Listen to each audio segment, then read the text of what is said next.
الحمد لله وحده الصلاة والسلام على من لا نبي بعد أما بعد فإن خير الحديث كتاب الله وخير الحدي حدي محمد صلى الله عليه وسلم وشر الأمور محدثاتها وكل محدثة بدعة وكل بدعة ضلالة وكل ضلالة في النار فأعوذ بالله من الشيطان الرجيم بسم الله الرحمن الرحيم قل هو الله أحد الله الصمد لم يلد ولم يولد ولم يكن له كفوا أحد عن أبي هريرة رضي الله تعالى عنه قال قال رسول الله صلى الله عليه وسلم كل أمة يدخلون الجنة إلا من أبى قيل يا رسول الله من أبى قال من أطاعني دخل الجنة ومن أساءني فقد أبى عن عائشة رضي الله تعالى عنها قالت قال رسول الله صلى الله عليه وسلم من عمل عملا ليس عليه أمرنا فهو رد সম্মানিত উপস্থিতি, সর্বপ্রথম আল্লাহ সুবহানাহু ওয়া তাআলার বারগাহে শুকরিয়া জ্ঞাপন করব যে আল্লাহ তাআলা বিচার দিবসের একচ্ছত্র অধিপতি, যে আল্লাহ সুবহানাহু ওয়া তাআলা কুল কায়নাতের মালিক, যিনি আমাদের রুজির দাতা, সেই রব্বুল ইজ্জাতের বারগাহে শুকরিয়া জ্ঞাপনার্থে আমরা বলি আলহামদুলিল্লাহ। অতঃপর সমগ্র মানব জাতির শিক্ষক, সমগ্র মানব জাতির পথপ্রদর্শক মুহাম্মদুর রাসূলুল্লাহ সাল্লাল্লাহু আলাইহি সাল্লামের উপর শতকোটি সালাত ও সালাম বর্ষিত হোক, আমরা বলি আল্লাহুম্মা আমিন। আজকে সংক্ষিপ্ত আলোচনার বিষয় তথা জুমার খুতবার বিষয় সূরাতুল ইখলাস। অত্র সূরা কেন্দ্রিক, তার শানে নজুল অর্থাৎ সূরা নাজিলের প্রেক্ষাপট, শাব্দিক অর্থ এবং তা থেকে যে আমরা শিক্ষা পাই সে বিষয়ে সংক্ষিপ্তভাবে আলোচনা করার চেষ্টা করব ইনশাআল্লাহ আজিজ। আল্লাহ সুবহানাহু ওয়া তাআলা কোরআনুল কারীমের মধ্যে 114টি সূরা সমগ্র মানব জাতির জন্য গাইডলাইন হিসাবে দিয়েছেন। রাসূলুল্লাহ সাল্লাল্লাহু আলাইহি সাল্লামের উপর অনেক বছর যাবত আল্লাহ সুবহানাহু ওয়া তাআলা একটু একটু করে আয়াত নাজিল করেছেন, আর তিনি সমগ্র মানব জাতির কাছে পৌঁছানোর দায়িত্ব নিয়েছিলেন। তিনি তার দায়িত্ব পালন করে চলে গেছেন। তারপরে সাহাবায়ে কেরাম, তাবেঈ, তাবে তাবেঈন, তারপরে উলামায়ে দ্বীন, যারা দ্বীন ইসলাম প্রচার করে, তাদের দায়িত্ব আল্লাহ সুবহানাহু ওয়া তাআলার মহান বাণী মানুষের দরবারে পেশ করা। আল্লাহ সুবহানাহু ওয়া তাআলা কোরআনুল কারীমের কোন সম্পূর্ণ সূরা অথবা সূরার কিছু অংশ অথবা একটা দুটো আয়াত আল্লাহ যখনই নাজিল করেছেন, এই নাজিলের পেছনে বিশেষ কোনো কারণ ছিল, আর এগুলাকে আরবিতে বলা হয় শানে নুজুল, যার বাংলা ভাষা হচ্ছে প্রেক্ষাপট। অর্থাৎ সূরা ফাতিহা আল্লাহ সুবহানাহু ওয়া তাআলা এমনি নাজিল করেননি, সূরা বাকারার বিভিন্ন আয়াত আল্লাহ তাআলা এমনি নাজিল করেননি। মানে প্রত্যেকটা আয়াত নাজিলের পেছনে কোনো না কোনো কাহিনী, কোনো না কোনো ঘটনা ছিল। যেমন সূরা বাকারার 219 নম্বর আয়াত, রাসূলুল্লাহ সাল্লাল্লাহু আলাইহি ওয়াসাল্লামের কাছে কিছু মানুষ এসে প্রশ্ন করলেন যে আচ্ছা আল্লাহ রাসূল সাল্লাল্লাহু আলাইহি ওয়াসাল্লাম, আপনি মদের ব্যাপারে বলেন তো, মানুষ দেখছি খাচ্ছে আর বেহুশ হয়ে যাচ্ছে, মদের ব্যাপারে আপনি কি বলবেন একটু বলেন তো, মানুষ তো নেশাগ্রস্ত হয়ে যাচ্ছে। তখন আল্লাহ সুবহানাহু ওয়া তাআলা মদের প্রথম আয়াত নাজিল করে বললেন যে এটা মাঝে উপকার আছে, ক্ষতিও আছে। এরকম পরপর আল্লাহ সুবহানাহু ওয়া তাআলা 3 বার মদের আয়াত নাজিল করেছেন। এই যে ইনটক্সিক্যান্ট অর্থাৎ মদ, মাদক দ্রব্য, এটা হারাম, আল্লাহ সুবহানাহু ওয়া তাআলা একবার হারাম করেনি। আল্লাহ সুবহানাহু ওয়া তাআলা প্রথমে সূরা বাকারার আয়াত নাজিল করেছেন, তারপরে সূরা নিসার আয়াত নাজিল করেছেন, তারপরে সূরা মায়দার 91 নম্বর আয়াত নাজিল করে শেষে বলে দিয়েছেন এটা হারাম। তাহলে প্রত্যেকটা আয়াত, প্রত্যেকটা সূরার কিছু অংশ অথবা কোন সম্পূর্ণ সূরা যার প্রেক্ষাপট তৎকালীন সময় ছিল, তো সবচেয়ে মজার বিষয়, এই প্রেক্ষাপটগুলো জানলে আমাদের ইবাদত করতে খুব ভালো লাগবে, মজা লাগবে ইবাদত করতে, এবং এগুলো আমাদের মুসলমান হিসেবে জানা উচিত। কেননা পৃথিবী থেকে যে কোনো মুহূর্তে চলে যেতে হবে। অর্থাৎ আপনার জমি জমা, দাগ খতিয়ান, আপনার ব্যাংক ব্যালেন্স, আপনার সম্পদ ইত্যাদি আল্লাহ সুবহানাহু ওয়া তাআলা জিজ্ঞাসা করবেন না, কিন্তু আপনার আমার আমাল যেটা, আপনি আমি কতটুকু জানি এ বিষয়ে কিন্তু কিয়ামতের মাঠে বিচার করা হবে। এজন্য আল্লাহ সুবহানাহু ওয়া তাআলা হয়তো আমাদের সবারই সৌভাগ্য করেছে যে একটা এতদিন পর, এত বছর পর একটা হকপন্থী মসজিদ আমরা প্রতিষ্ঠা করতে পেরেছি। আর যেখান থেকে অন্তত আমাদের মুখ থেকে অন্তত কোন একটা জুমার খুতবা আপনারা শুনছেন, যার ফলে হয়তো কিছুটা উপকার হচ্ছে। আজকে আমি আসতাম না, শুধু জুমার খুতবার জন্য এসেছি, কারণ সামনে দুটো জুমা আমি থাকতে পারবো না। সামনে জুমা সম্ভবত আমার পুরুলিয়াতে হবে, 800 কিলোমিটার রাস্তা, মানে একদিন আগে যেতে হবে। তো তারপরে জুমা হয়তো থাকতে পারবো না, মুকুল দিবে খুতবা। তো আমি ছুটে আসলাম যে শুধুমাত্র মানে খুতবা দেবো। সারা রাত্রি জেগে এসেছি, 8টার দিকে বোধহয় আসলাম, আবার চলে যেতে হবে, প্রোগ্রাম আছে। তো মহামূল্যবান কোরআনুল কারীমের আয়াত এবং হাদিসগুলো একটু একটু করে বোঝানোর চেষ্টা করি আপনাদের সবাইকে, নিজেও বোঝার চেষ্টা করি, যাতে করে এ থেকে আমরা সবাই উপকার লাভ করি। কারণ এগুলো আমরা জানতাম না, আমাদের বাপদাদা তো কোনদিন শোনেনি। আজকে আল্লাহ সুবহানাহু ওয়া তাআলার বদৌলতে, আল্লাহর রহমতে, খাস রহমতে আমরা একটু পড়াশোনা করছি, উলামায়ে দ্বীনের সাথে আছি, তাই কিছু কিছু সুন্দর কথা আপনাদেরকে শোনাতে পারছি। আরো যদি আমাদের সময়ের 30 বছর আগে, 20 বছর আগে জানতে পারতাম, তাহলে কতই না সুন্দর হতো। আপনারা তো এই বয়সে শুনতে পাচ্ছেন, এটা আল্লাহর কাছে শুকরিয়া করে শেষ করা যাবে না। তো প্রত্যেকটা সূরা নাজিলের কি আছে, প্রেক্ষাপট আছে, পেছনে কাহিনী আছে। আর ওই কাহিনীকে আরবিতে বলা হয় শানে নুজুল। যেমন একটা কথা বলি, তাহলে আপনারা বিষয়টা ক্লিয়ার হবেন। কোরআন মাজিদের মধ্যে একটা সূরা আছে, সূরার নাম হচ্ছে সূরা আবাসা। এই সূরা আবাসার মানে হচ্ছে, খাঁটি বাংলা মানে হচ্ছে ভ্রু কুঞ্চিত। বুঝবেন না এটার অর্থটা, ভ্রু কুঞ্চিত কি? তার মানে ধরেন আপনি আমার সাথে দেখা করতে আসলেন, এবার আমি আপনাকে তোয়াক্কা করলাম না, আপনি আমাকে মুসাফা করার জন্য হাতটা বাড়িয়ে দিলেন, আমি আপনার দিকে হাতটা বাড়ালাম না, এইটাকে বলা হয় ভ্রু কুঞ্চিত, অর্থাৎ অহংকার করা। মানে আপনি আমার সাথে কথা বলছেন, আমি অন্যদিকে মুখ ফিরে বলেন, গরিব মানুষের সাথে কি কথা বলবো, এইরকম এই অর্থ হচ্ছে এইটা, ভ্রু কুঞ্চিত। মানে যে এটাকে বলে ভ্রু কুঞ্চিত, মানে ভ্রু কুঞ্চিত মানে ভ্রুকে কুচকানো, কি এরকম একটা ব্যাপার। তো আল্লাহ সুবহানাহু ওয়া তাআলা একটা সূরার নামে এটা কেন রাখলেন, আমাদের প্রশ্ন জাগা উচিত যে আল্লাহ তাআলা ভ্রু কুঞ্চিত কেন রাখলেন। এর পেছনে শানে নুজুল শুনুন, কত মজাদার শানে নুজুল। রাসূলুল্লাহ সাল্লাল্লাহু আলাইহি ওয়াসাল্লাম কুরাইশদের বড় বড় লিডারের সাথে কথা বলছিলেন। বড় বড় যারা লিডার, মানে প্রত্যেকটা দিনের দায়ী মনে করে যে যারা কোটিপতি, টাকাওয়ালা মানুষ, যারা একটু সমাজে প্রতিষ্ঠিত, তাদেরকে যদি দ্বীন ইসলামের দাওয়াতের মাধ্যমে পরিবর্তন করা যায়, আম পাবলিক এমনি পরিবর্তন হবে। যদি আমি পঞ্চায়েত প্রধানকে পরিবর্তন করতে পারি, তাহলে কিন্তু আমার চেলা চামুন্ডা এমনি চলে আসবে। এটা সিস্টেম দুনিয়ার। তো রাসূল সাল্লাল্লাহু আলাইহি ওয়াসাল্লাম কুরাইশদের বড় বড় লিডারের সাথে কথা বলছেন।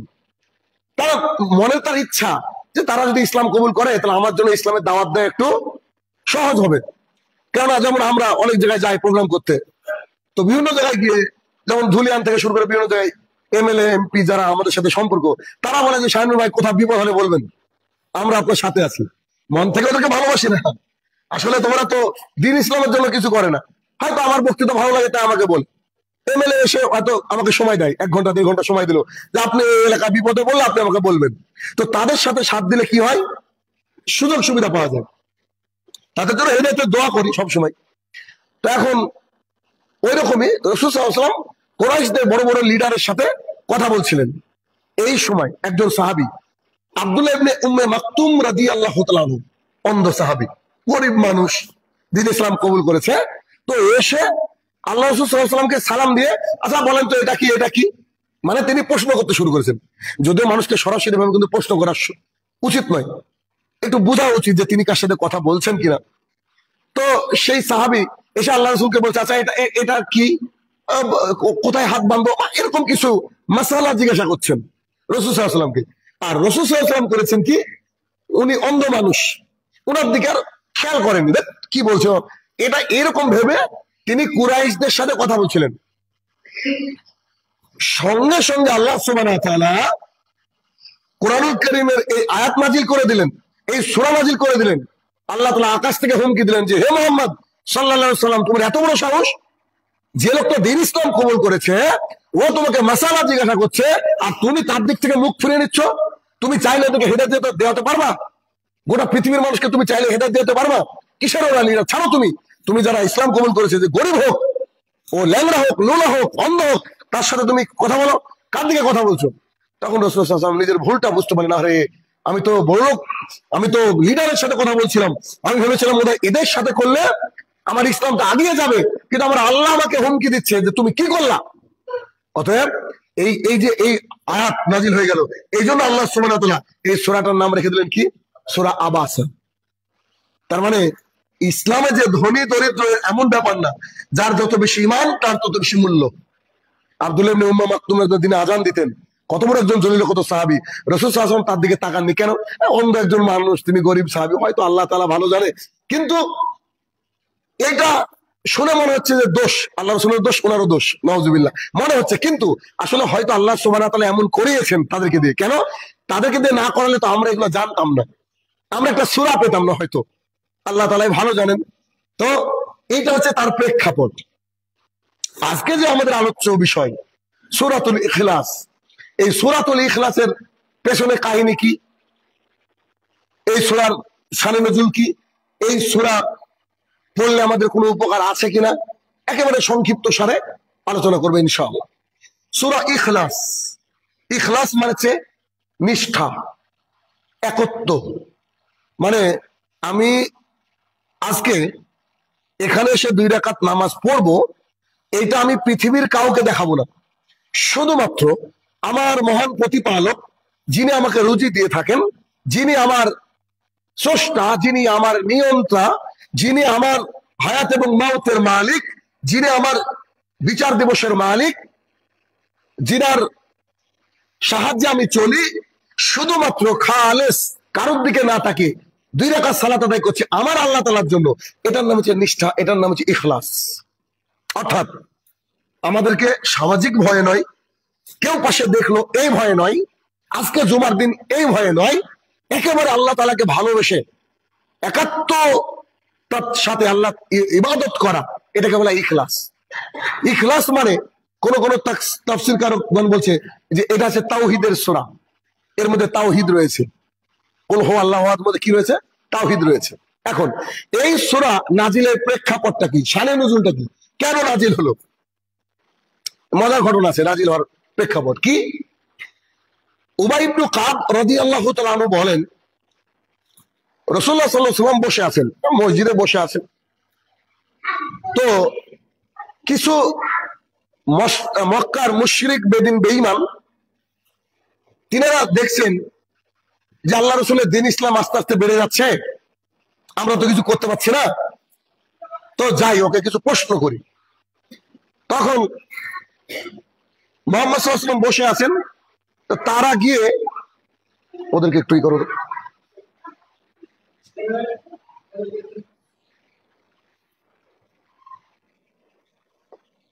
তো তারা গিয়ে রাসূলুল্লাহ সাল্লাল্লাহু আলাইহি ওয়াসাল্লামের কাছে বলছে, আচ্ছা তুমি তো বলছো যে এক মাবুদের ইবাদত করতে হবে, আচ্ছা বুঝলাম, তো তোমার মাবুদের, তোমার আল্লাহর বংশ পরিচয় দাও তো। নাউজুবিল্লাহ, নাউজুবিল্লাহ কেন বললাম বুঝতে পারেননি? আল্লাহ তাআলার বংশ পরিচয় জানতে চাইছে ওই বেদিন বেঈমানরা। মানে আল্লাহর কটা সন্তান, আল্লাহর বাপ মাকে, আল্লাহর স্ত্রী কটা, আস্তাগফিরুল্লাহ। মানে কেন? এর পেছনে কারণ কি? এর পেছনে কারণ হচ্ছে তাদের ধারণা যে ঈশ্বরেরও পরিবার থাকে। তার প্রমাণ নেবেন, দেখেন যারা সনাতন ধর্মাবলম্বী মানুষ মানে হিন্দু, তারা যেমন দুর্গা, দুর্গার স্বামীর নাম কি? শিব, এদের তো পরিবার আছে। তো মক্কার মুশরিকরাও মনে করতো যে আল্লাহ তাআলার ও পরিবার আছে, যেমন তাদের মাবুদ ছিল লাত, মানাত, উজ্জা, হবল, রাব, এগুলো তাদের মাবুদ ছিল। তো তারা মনে করতো তাদের স্ত্রী ছিল, ছেলে মেয়ে ছিল, ইত্যাদি ছিল। তো কতটা মূর্খ তারা, তারা মুহাম্মদ সাল্লাল্লাহু আলাইহি ওয়াসাল্লামকে এসে বলছেন, এই তুমি যে মাবুদের ইবাদত করতে বলছো এক আল্লাহর, আচ্ছা ঠিক আছে তার বংশ পরিচয় দাও তো। তিনি কে দেখি কোন বংশের লোক, তবে মানবো। তো রাসূলুল্লাহ সাল্লাল্লাহু আলাইহি ওয়াসাল্লাম কি আল্লাহ তাআলার বংশ পরিচয় জানতেন? জানতেন না। তো তখন আল্লাহ সুবহানাহু ওয়া তাআলা এই সূরা ইখলাস নাযিল করলেন। তার মানে সূরা ইখলাসের মধ্যে আল্লাহ সুবহানাহু ওয়া তাআলা পরিচয় আছে। আল্লাহ সুবহানাহু ওয়া তাআলা বললেন, কুল, তুমি বলো। এখানে একটু কথা বলি, এখানে হচ্ছে আমাদের বড় কাফ দিয়ে উচ্চারণটা করতে হবে। আমরা যদি বলি কুল, বেশিরভাগই আমরা পড়ি, যেটা ভুল পড়ি। যদি বলি কুল, এই কুল মানে দেখেন কত ভুল করি আমরা। কুল মানে হচ্ছে খাওয়া, কুল মানে খাওয়া কোনো কিছু। তাহলে আমরা যদি বলি কুল, তাহলে খাও, আসলে খাওয়া হবে না। গলাতে একটু চাপ লাগিয়ে উচ্চারণ করতে হবে। কি বলতে হবে? কুল, কুল, একদম ভেতরের এতে চাপ লাগিয়ে বলবে কুল। এই মানে হচ্ছে বলো। যেমন ঈদ আর ঈদ, ঈদ মানে হাত, ঈদ মানে খুশির দিন বা যা বারবার ফিরে আসে। তো কিছু কিছু জিনিস আছে, এগুলো আমাদেরকে একটু একটু শিখতে হবে। আমি বলছি না যে একবারে সই শুদ্ধ আমাদের হবে, কারণ আমরা তো ওই সুযোগ পাইনি, কিন্তু একটু চেষ্টা করতে হবে। চেষ্টা করতে গিয়ে যদি ত্রুটি হয়, ইনশাল্লাহ আল্লাহ ক্ষমা করবেন। চেষ্টা রাখতে হবে। কেন রাসূলুল্লাহ সাল্লাল্লাহু আলাইহি ওয়াসাল্লাম বলেছেন, যারা কোরআন তেলাওয়াত করে কষ্টে কষ্টে, কষ্ট পারে না তাও ছেঁচড়ে মেচড়ে তেলাওয়াত করে, তার জন্য ডবল নেকি আছে। তাহলে কি আল্লাহ সুবহানাহু ওয়া তাআলা বলছে, কুল হু আল্লাহু আহাদ। কুল, তুমি বলে দাও, হুয়া আল্লাহ সুবহানাহু ওয়া তাআলা, আহাদ এক। আল্লাহ সুবহানাহু ওয়া তাআলা এক এবং অদ্বিতীয়, এখানে বুঝতে হবে। যেমন বাংলাতে 1 2 3 4, আরবিতে হচ্ছে ওয়াহিদ, ইতনিন, তালাতা, আরবা, খামসা, সিত্তা, সাবা, তামানিয়া, তিসা, আশরা। 1 থেকে 10 গুনলাম আরবিতে, কিন্তু ওখানে এককে বলা আছে ওয়াহিদ, আর এইখানে আল্লাহর ব্যাপারে বলা হচ্ছে আহাদ। তার মানে আহাদ মানে এক। এই আহাদটা পৃথিবীর কোন সৃষ্টির সাথে চলবে না। কিন্তু যদি বলি যে ওই চেয়ারটা ওয়াহিদ এক, আমি ওয়াহিদ এক, আপনি ওয়াহিদ এক, কিন্তু আহাদ মানে এক, কিন্তু আমি আপনি যদি বলি আহাদ, এটা হবে না। এটা শুধুমাত্র আমার আল্লাহ সুবহানাহু ওয়া তাআলার শানেই এই শব্দটা যায়। আহাদ, কুল হু আল্লাহু আহাদ। বলো আল্লাহ সুবহানাহু ওয়া তাআলা এক এবং অদ্বিতীয়। এক এবং অদ্বিতীয় কেন বললাম?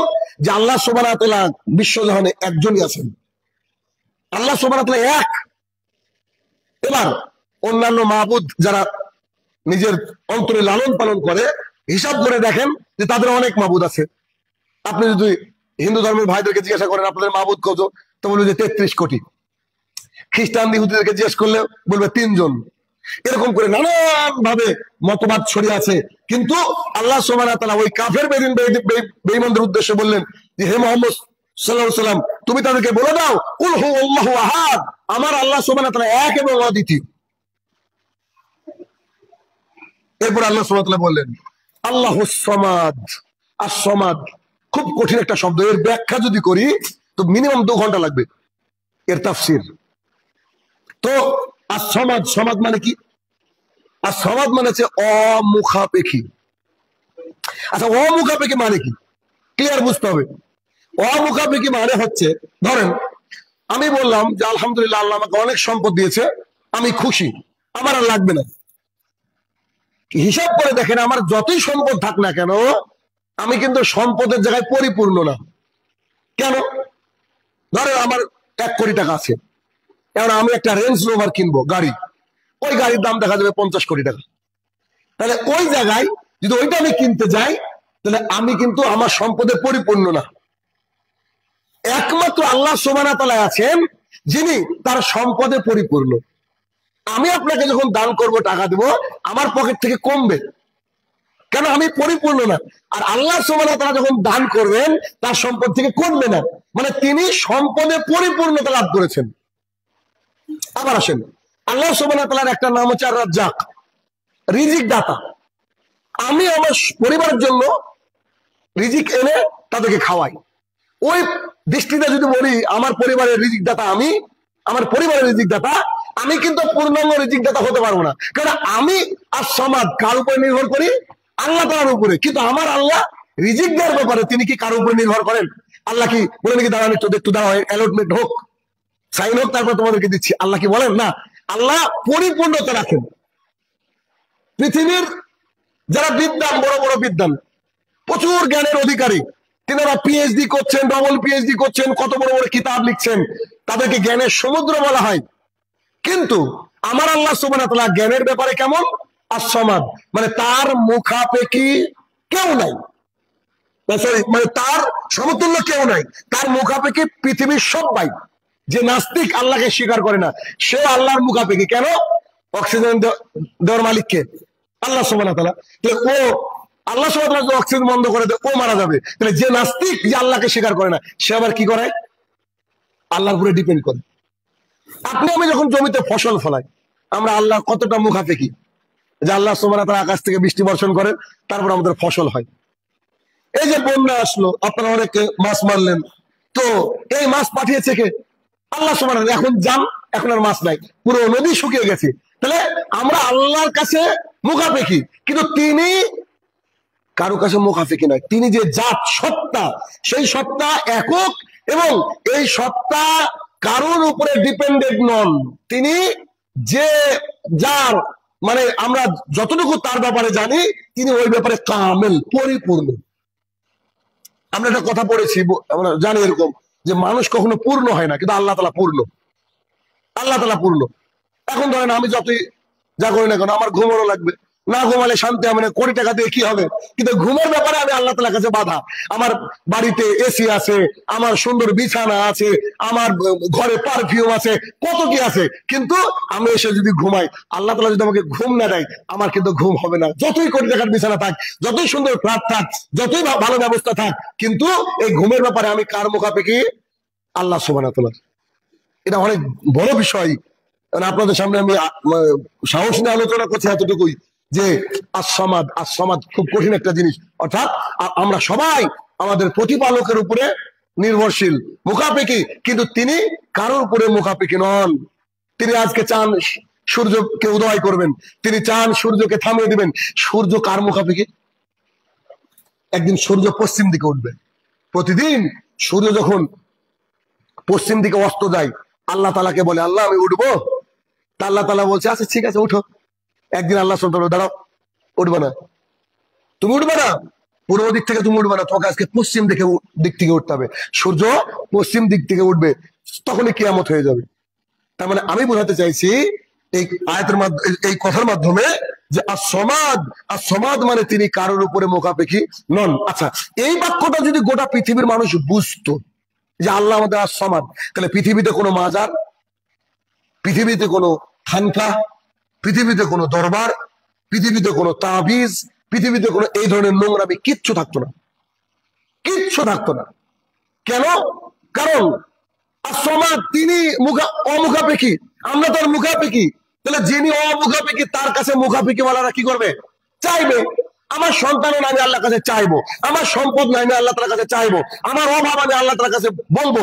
আবু হুরায়রার হাদিস আমরা সবাই জানি যে রাসূলুল্লাহ সাল্লাল্লাহু আলাইহি ওয়াসাল্লাম বলেছেন, আল্লাহ সুবহানাহু ওয়া তাআলা 1/3 আসমানে নেমে আসেন, রাতের 1/3 অবস্থায় নিচের আসমানে নেমে আসেন, আল্লাহ তাআলা বান্দাদেরকে ডাকতে থাকেন, কার কি অভাব আছে তুমি আমাকে বলো, আমি তোমার অভাব পূরণের জন্য রেডি আছি। আল্লাহ তাআলা খান না, আল্লাহ তাআলা ঘুমান না, তিনি হচ্ছেন অমুখাপেক্ষী, as-সামাদ। তারপরে রাসূল সাল্লাল্লাহু আলাইহি ওয়াসাল্লাম কাফের দিকে বলছেন, আচ্ছা বুঝেন তো দৃশ্যটা। আমি যখন পড়ি এই বিষয়গুলো, আমি ভাবি খুব, আর এত আনন্দ লাগে।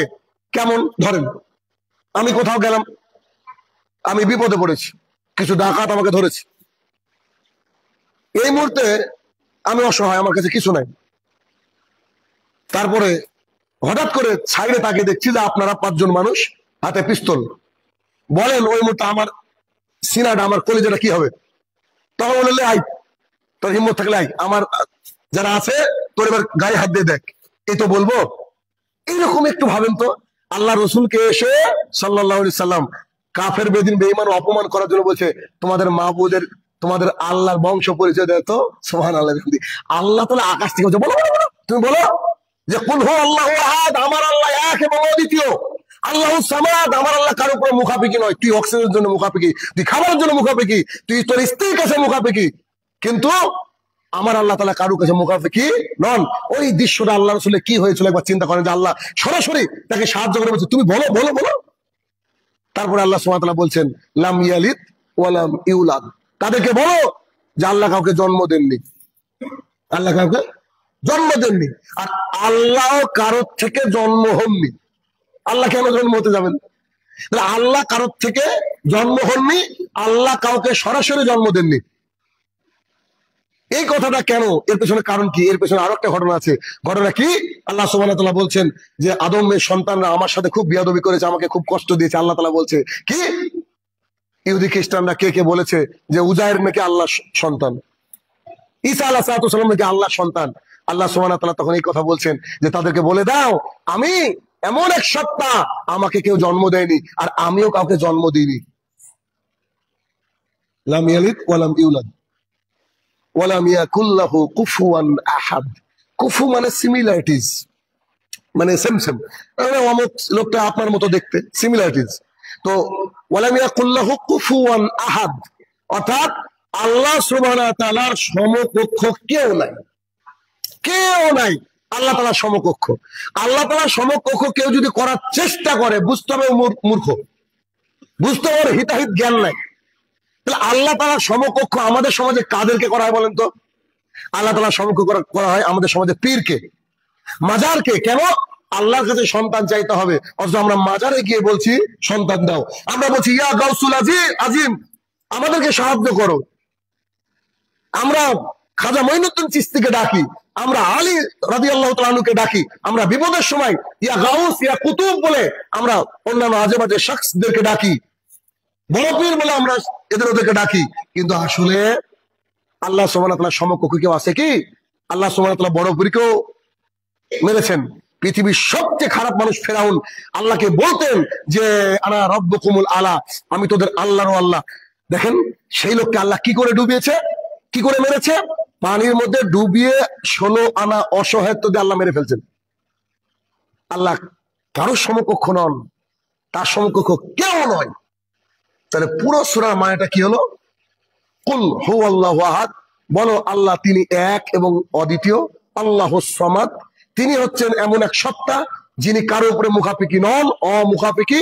আমরা সবাই পৃথিবীর, আমরা যারা জীবিত অজীবিত অর্থাৎ যারা জড় জীব, সবাই আল্লাহ সুবহানাহু ওয়া তাআলা মুখাপেক্ষী। লাম ইয়ালিদ ওয়া লাম ইউলাদ, তিনি কাউকে জন্ম দেননি, তিনিও কারোর থেকে জন্ম নেননি। ওয়ালাম ইয়াকুল লাহু কুফুয়ান আহাদ, তার সমকক্ষ কেউ নেই। তিনি তার জাত, তিনি তার সত্তায় একক, মানে আহাদ, তিনি আর সমকক্ষ পৃথিবীর বুকে কেউ নেই। অতএব এই যে কোরআন, এই যে অর্থ, এই যে সানি নজুল, এগুলা জানলে কিন্তু আমাদের ইবাদতের একটা গতি বেড়ে যায়। আল্লাহ সুবহানাহু ওয়া তাআলা আমাদেরকে এই অনুযায়ী আমল করার তৌফিক আদা করুক। আল্লাহুম্মা আমিন। আলহামদুলিল্লাহি ওয়াহদাহু ওয়াসসালাতু ওয়াসসালামু আলা মান লা নাবিয়্যা বা'দা, আম্মা বা'দ। সূরাতুল ইখলাস, সারে নজুল, মোটামুটি একটা ছোট করে তাফসীর আমরা জানার চেষ্টা করলাম। এবার আমরা জানবো যে সূরাতুল ইখলাস এর কিছু ফজিলত, সামান্য কিছু ফজিলত।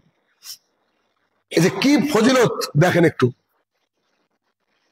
আম্মা জান আয়েশা রাদিয়াল্লাহু তাআলা আনহা বলেন, রাসূলুল্লাহ সাল্লাল্লাহু আলাইহি সাল্লাম, আজকে বুঝতে পারবেন যে আমি মাগরিব বা বিভিন্ন সালাতে প্রায় সূরা ইখলাস কেন পড়ি, আজকে বুঝতে পারবেন, এই হাদিস থেকে বুঝতে পারবেন। আম্মা জান আয়েশা রাদিয়াল্লাহু তাআলা আনহা বলেন, রাসূলুল্লাহ সাল্লাল্লাহু আলাইহি ওয়াসাল্লাম একজন সৈনিক, একটা সৈনিক দলকে পাঠালেন যুদ্ধে, একজন ব্যক্তিকে আমির করে পাঠালেন।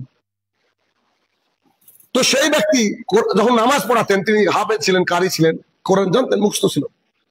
তো সেই ব্যক্তি নামাজে দাঁড়ালেই যে সূরাই পড়ুক না কেন, সূরা ফাতিহা আর একটা সূরা পড়লো, তারপরে শেষের দিকে এসে খালি সূরা ইখলাস লাগায়, কুল হুয়াল্লাহু আহাদ লাগিয়ে দেন। সাহাবীরা পড়লো। সাহাবীরা ভাবলো এবার কেমন মানুষ, যখনই নামাজ পড়ে তখনই সূরা ইখলাস। ঘটনা কি তো বুঝলাম না। হাফেজকারী মানুষ বড় বড় সূরা তেলাওয়াত করে ভালো লাগবে, আবার শেষে সূরা ইখলাস লাগায়, ঘটনা কি? তো তিনারা যখন মদিনায় ফিরলেন, রাসূলুল্লাহ সাল্লাল্লাহু আলাইহি ওয়াসাল্লামের কাছে এসে কমপ্লেন দিলেন সাহাবায়ে কেরাম। আল্লাহ রাসূল সাল্লাল্লাহু আলাইহি ওয়াসাল্লাম বলছি, আপনার ওই সাহাবী আপনাকে পাঠিয়েছেন, শুধু সূরা ইখলাস পড়ে নামাজের মধ্যে, ঘটনা কি?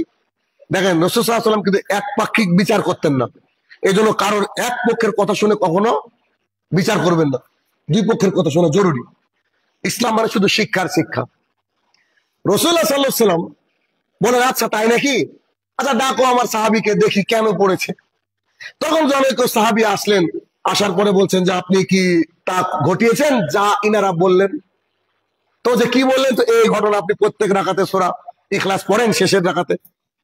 তো জি পড়ি। তো আপনি তা কেন করেন? রাসূল সাল্লাল্লাহু আলাইহি ওয়াসাল্লাম বলছেন আপনি তা কেন করেন? তো যে আমি এই জন্য করি, এই সূরা ইখলাসের মধ্যে আমার আল্লাহ তাআলার বর্ণনা আছে পুরোটা, দেখেন। আর অন্য কোন সূরার মধ্যে এত বর্ণনা নাই আল্লাহ টোটাল সংজ্ঞা ডিটেলস এই সূরার মধ্যে আছে, ছোট্ট সূরার মধ্যে। তা আমি চাই আমার আল্লাহর কথা বারবার স্মরণ করতে আমার ভালো লাগে, খুব আমার আল্লাহকে আমার খুব ভালো লাগে, আমি আমার আল্লাহকে ভালোবাসি, এই জন্য এই সূরাটা বারবার তেলাওয়াত করি। আমার কি কোনো অপরাধ হয়েছে? তখন মুহাম্মদ সাল্লাল্লাহু আলাইহি ওয়াসাল্লাম বলছে যে শোনো, তুমি যাকে ভালোবাসো সেও তোমাকে ভালোবাসে, মানে তুমি যাকে ভালোবাসো সে তোমাকে ভালোবাসে। অর্থাৎ সূরা ইখলাসের কারণে আল্লাহ তোমাকে ভালোবাসে। আর যখন আল্লাহ কাউকে ভালোবাসে কি হবে? আল্লাহু গফুরুর রহিম, আল্লাহ সুবহানাহু ওয়া তাআলা কি করবেন? তিনি গফুরুর রহিম, ক্ষমা করেনওয়ালা, তিনি ক্ষমা করে দেবেন। সুবহানাল্লাহি বিহামদি। কল্পনা করে একবার মসজিদুল কুবা যাদের সুযোগ হয়েছে নামাজ পড়ার, যে মসজিদে 2 রাকাত সালাত আদায় করলে একটা উমরা হজের নেকি পাওয়া যায়, এই মসজিদুল কুবা এখানকার একজন ইমাম ছিলেন। তো তিনি করতেন কি, সূরা ফাতিহা শেষ করে কুল হু আল্লাহু আহাদ ধরতেন। ইনি উল্টো, উনি শেষে পড়তেন, ইনি শুরুতে পড়তেন। বেশ কিছু সাহাবায়ে কেরাম প্রতিবাদ করলেন, বলছে আপনি কি লাগান এটা বলেন তো, প্রত্যেক রাকাতে সূরা ইখলাস পড়েন, আবার লম্বা একটা সূরা পড়েন, মানে কাজ করতে হতো সাহাবীরা বা কিছু একটা, আল্লাহ তাআলাই ভালো জানি না আমি। তো আপনি প্রত্যেক রাকাতে শুরুতে সূরা ইখলাস পড়েন, আপনি কি এটা কি বিরত থাকবেন? তখন তিনি বলছেন দেখেন আমার এটা ভালো লাগে, আমি এটা পড়ি, যদি মনে করেন যে আপনার ভালো লাগে না আপনাদের, তা আপনারা ইমাম দেখে নেন, আমি ইমামতি করবো না। তখন এই ঘটনার ইমামতি করবে না, রাসূলুল্লাহ সাল্লাল্লাহু আলাইহি ওয়াসাল্লামকে বলা হলো। তখন মুহাম্মদ সাল্লাল্লাহু আলাইহি ওয়াসাল্লাম তাকে জিজ্ঞাসা করলেন যে তুমি ইমামতি ছেড়ে দিতে চাইছো? গ্রামের লোকও দেখলো যে তার মতন ইমানদার লোক আর নাই, তাকে রাখারও দরকার, আবার এও করে। তখন রাসূল সাল্লাল্লাহু আলাইহি ওয়াসাল্লাম এসে বললেন ঘটনা কি তোমার? তো বললেন যে আমি আমার আল্লাহকে ভালোবাসি, আর এটা আমার আল্লাহর সম্পূর্ণ বয়ান আছে, তা আমি আমার আল্লাহকে ভালোবাসি, তাই আমি প্রত্যেক রাকাতে পড়ি। তখন মুহাম্মদ সাল্লাল্লাহু আলাইহি ওয়াসাল্লাম বলছে তুমি যাকে ভালোবাসো সেও তোমাকে ভালোবাসে। সুবহানাল্লাহ। মানে সূরা ইখলাস এত বড় নেকি। আবু যর গিফারি রাদিয়াল্লাহু তাআলা আনহু বলেন রাসূলুল্লাহ সাল্লাল্লাহু আলাইহি ওয়াসাল্লাম বলেছেন, সাহাবীরা তোমরা কি এক রাতে কোরআনের 3 ভাগের 1 ভাগ পড়তে পারো? সাহাবায়ে কেরাম মুখের দিকে তাকাচ্ছেন, 30 পারা কোরআন 10 পারা এক রাতে পড়া সম্ভব? রাতে আমল আছে, রাতে জিকির আজকার আছে, রাতে তাহাজ্জুদ আছে, আল্লাহ রাসূল কি এত বড় চাপ, মানে আমাদেরকে চাপ দিচ্ছেন না এরকম কিছু? সাহাবীরা মানে একটু অস্বস্তিতে পড়ে গেলেন, আল্লাহ রাসূল এটা কি সম্ভব? এক রাতে 30 পারা 10 পারা কোরআন পড়া, এটা অনেক বড় চাপ হয়ে যাবে আমাদের, আমরা খেতে খাওয়া মানুষ, মানে মনে মনে তারা কল্পনা করছে। তখন রাসূল সাল্লাল্লাহু আলাইহি ওয়াসাল্লাম বলছে আমি যদি এদেরকে সহজ করে দিতে কেমন হবে? তা আল্লাহ রাসূল বলেন কি বিষয়? তো রাসূল সাল্লাল্লাহু আলাইহি ওয়াসাল্লাম বলছে যে সূরা ইখলাস হচ্ছে গোটা কোরআনের 3 ভাগের 1 ভাগ। তার মানে কেউ যদি দিনে 3 বার সূরা ইখলাস পড়ে, কুল হু আল্লাহু আহাদ পড়ে, 1 বার কোরআন পড়ে যা নেকি, ওই নেকি দেওয়া হবে। সুবহানাল্লাহি বিহামদিহি। কল্পনা করুন, ভাবেন। এখন এই জায়গায় বিভিন্ন তাফসীর কারকগণের ব্যাখ্যা কিন্তু বিভিন্ন। একটা ব্যাখ্যা যেটা আপনারা জানেন না একটু বলে দিই, যে 3 ভাগের 1 ভাগ এটা বলা হলো কেন, এটা জানা দরকার আছে। যদিও মাথায় থাকবে না সব, তারপরে বলি। গোটা কোরআনের মধ্যে আল্লাহ 3টে জিনিস বয়ান করেছেন, 3টে পার্টে ভাগ করা হয়েছে গোটা কোরআনকে। এক, আল্লাহর পরিচয়, আল্লাহর তাওহীদ, আল্লাহর একত্ববাদ, অর্থাৎ তাওহীদকে বর্ণনা করা হয়েছে। আল্লাহ এক, আল্লাহ যে একক, তারই ইবাদত করতে হবে, এটা বয়ান করেছে একটা অংশ গোটা কোরআন জুড়ে। এক। দ্বিতীয় অংশ হচ্ছে কাসাস, মানে নবী রাসূলদের কাহিনী, এরকম বিভিন্ন কাহিনী তুলে ধরা হয়েছে, ইয়াজুজ মাজুজ বিভিন্ন কাহিনী সব তুলে ধরা হয়েছে, কাহিনী। আর 3 নম্বর হচ্ছে ইবাদত, কি করে নামাজ পড়তে হবে, কি করে হজ করতে হবে, কি করে যাকাত দিতে হবে। এই তাহলে গোটা কোরআনটাকে ক ভাগে বিভক্ত? 3 ভাগে। এক, আল্লাহ তাওহীদ বা ইখলাস। 2, নবীদের ইত্যাদির কাহিনী। আর 3 নম্বর এটা। তো এই 3টের মধ্যে দেখেন সূরা ইখলাসের মধ্যে আল্লাহর একত্ববাদ পুরোটা আছে। তাফসীর কারকগণ বলছে এই জন্য যে কেউ যদি সূরা ইখলাস একবার পাঠ করে কোরআনের 1/3 পড়ে নিল, অত শত বুঝি না, আল্লাহর কাছে নেকির উদ্দেশ্যে 3 বার পাঠ করতে অসুবিধা কি? 1 মিনিট সময় লাগে না, 1 মিনিট সময় লাগে না। আজকের খুতবার শেষ হাদিস, রাসূলুল্লাহ সাল্লাল্লাহু আলাইহি ওয়াসাল্লাম বলছেন যে কোনো ব্যক্তি যদি দিনে 10 বার কুল হুয়াল্লাহু আহাদ পড়ে, সূরা ইখলাস পড়ে, আমি আল্লাহ সুবহানাহু ওয়া তাআলা তার জন্য জান্নাতে একটা স্পেশাল ঘর নির্মাণ করব। এবার যদি জান্নাতে স্পেশাল ঘর চান তাহলে বলবেন। গত পরশুদিন সম্ভবত বা তার আগের দিনে কোন এক জায়গায় প্রোগ্রাম করছি মালদায়, অনেক লোক। তা আমি বললাম যে সূরা ইখলাস কারা কারা পড়ে, তো একজন উঠে বলছে আমি 200 বার পড়েছি। আমি বললাম যে আলহামদুলিল্লাহ, ঠিক আছে 10 বার পড়বেন। বলছে কেন? আমি তো 200 বার পড়ছি। আমি তো হাদিসটা জয়ীফ। মানে ওখানে একটা ওমর ইবনে খাত্তাব রাদিয়াল্লাহু আনহুর নাম দিয়ে একটা কথা আছে যে আল্লাহ রাসূলকে বলছে আচ্ছা যদি আমি 10 বার পড়ি আল্লাহ একটা ঘর দিবে, তো বলছে যে 20 বার পড়ি তো আল্লাহ 2টো ঘর দিবে, যদি 100 বার পড়ি তো আল্লাহ বেশি দিবে। এই হাদিসটা জয়ীফ, এটা চলবে না। আমরা কোনটা নিব? আল্লাহ জান্নাতে একটা ঘর, যখন ওই ঘর যে কত বড় আমরা কি করে বুঝবো? ওই ঘরের একটা ইট সোনার, একটা ইট রূপার তো হতে পারে, একটা ঘর পাওয়া মানে তো বিশাল ব্যাপার। তাহলে প্রতিদিন যদি আমরা 10 বার করে পড়ি কুল হুয়াল্লাহু আহাদ, আমি দেখেছি 2 মিনিটের উপরে লাগে না। আরো একটু ভালো করে পড়েন মাখরাজ সহ 3 মিনিট লাগবে। 3 মিনিটে আল্লাহর কাছে জান্নাতে ঘর, অথচ 30 বছর হয়ে গেল একটা বাড়ি এখনো কমপ্লিট করতে পারলাম না। আর আপনি চাইলে 3 মিনিটে আল্লাহর কাছে একটা জান্নাত একদম টাইলস মার্বেল যা আছে উন্নত ওখানে ঘর আল্লাহর কাছে পেয়ে যেতে পারেন। অতএব সারমর্ম এই আজকের খুতবার যে অন্তত পক্ষে প্রত্যেক সালাতের পরে তো কুল একবার পড়েনি, সকাল সন্ধ্যা জিকিরে কুল পড়ার কথা আল্লাহ রাসূল বলেছে। আর মিডিলে যে কোনো এক সময় আমি যেমন এই 10 বার কুল আমি বলি, আমার আমলটা আমি যেমন আসরের পরে আমি পড়ি, মোটামুটি হবে আসরের পরে আমি কুল হুয়াল্লাহু আহাদটা পড়ি, আমার মনে থাকে ওই সময় আল্লাহর রহমত আমাকে পড়তে হয়। কোনো কোনো জায়গায় যখন বুঝি যে অসুবিধা হবে ওই সময় পাবো না, আমার মনের মধ্যে সবসময় হতেই থাকে। আর আমার আকাঙ্ক্ষা যে আমি জান্নাতে ঘর নেবো ইনশাল্লাহ, এটা আমার টার্গেট। এই জন্য সবসময় আমার মানে সকাল থেকে মনে আছে, কিন্তু এখনো পড়িনি আমি। আজকে দরুদ পড়ার দিন, দরুদ পড়েছি, কিন্তু ওইটা আমি পড়তে পারিনি। কেন? আমি পড়বো, আমি জানছি তো আমি গাড়িতে উঠবো, গাড়িতে উঠে পড়বো, এটা আমার টার্গেট। তাহলে কি আমরা সবসময় আল্লাহ সুবহানাহু ওয়া তাআলার সান্নিধ্য লাভ করার জন্য চেষ্টা করব, এবং আমরা আল্লাহ রাসূল সাল্লাল্লাহু আলাইহি ওয়াসাল্লামের কথা অনুযায়ী যদি আমরা আমল করার চেষ্টা করি তাহলে কিন্তু অনেক ভালো একটা কাজ হবে। কেননা ওই জন্য দেখেন যে আমি প্রায় নামাজের শেষে আমিও কুল হুয়াল্লাহু আহাদ পড়ি। কেন? আমিও তো আল্লাহকে ভালোবাসি। সাহাবাই কেন ভালোবাসলো, আমি কেন ভালোবাসবো না? এই জন্য অনেকে হয়তো ভাবেন, আজকে ডাউটটা ক্লিয়ার হলো যে যখনই দাঁড়ায় কুল হুয়াল্লাহু আহাদ কেন পড়ি, এই জন্য পড়ি। ফজরের নামাজ পড়েছি, 26 মারব্বিকাল আলা পড়লাম, সূরা আরো অন্য সূরা পড়লাম, একটা কুল লাগিয়ে দিলাম। লাগাইলে তো আমি আল্লাহকে ভালোবাসা হয়ে যাচ্ছে। ওই সাহাবী যদি আল্লাহর ভালোবাসা পায়, আমি পাবো না? ওই সাহাবীর জন্য তো খাস না। অতএব হে আমার প্রতিপালক, সূরা ইখলাসের মাধ্যমে যেন তোমার ভালোবাসা অর্জন করতে পারে আল্লাহ, তুমি সেই তৌফিক আতা করো। আল্লাহুম্মা আমিন। আমাদের প্রত্যেকটা মুসল্লি যারা উপস্থিত রয়েছে, যারা বাইরে রয়েছে, আল্লাহ গো সবাই যেন প্রতিদিন অন্তত পক্ষে 10 বার সূরা ইখলাস পড়ে তোমার একত্ববাদ স্বীকার করে জান্নাতে ঘরের মানে একটা সার্টিফিকেট তোমার কাছ থেকে, একটা দলিল তোমার কাছে তৈরি করে নিতে পারে। আল্লাহ তুমি সেই তৌফিক আতা করো। আল্লাহুম্মা আমিন। হে আমার প্রতিপালক, আমাদের গুনাহ খাতাকে ক্ষমা করে আমরা যেন জান্নাতের মেহমান হতে পারি, আল্লাহ তুমি সেই তৌফিক আতা করো। আল্লাহুম্মা আমিন। হে আমার প্রতিপালক, কবরের তলে যারা শায়িত জানি না কি হালে রয়েছে, তারা যদি ক্ষমার যোগ্য হয় মাবুদ, তাকে তুমি ক্ষমা দান করো। আল্লাহুম্মা আমিন। হে আমার প্রতিপালক, হারাম থেকে বেঁচে যেন হালালের পথে ফিরতে পারি, আল্লাহ তুমি সেই তৌফিক আতা করো। আল্লাহুম্মা আমিন।